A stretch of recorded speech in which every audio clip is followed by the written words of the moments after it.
Det vi har illustreret her er, at man har en vis pulje overskud, som man forbruger af, når man arbejder koncentreret om et eller andet. Når man koncentrerer sig, forbruger man altså af dette overskud.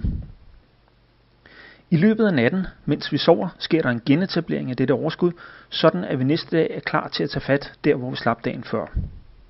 Tilsvarende forbruger vi af vores energi eller overskud, når vi presser os selv ud over vores smertetærskel. For eksempel hvis vi træner hårdt og går tæt på grænsen for, hvad vi kan præstere.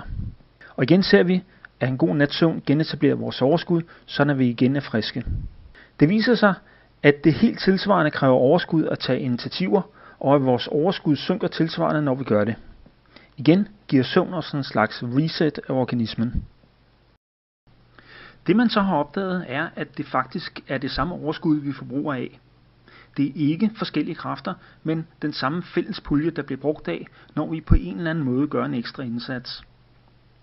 Vi kan se på energiforbruget til de forskellige aktiviteter, at der er tale om forbundne kar, og man derfor ikke har overskud til at træne specielt hårdt, hvis man har koncentreret sig om vanskelige opgaver. Tilsvarende er der ikke mange initiativer tilbage, hvis vi har trænet hårdt i længere tid.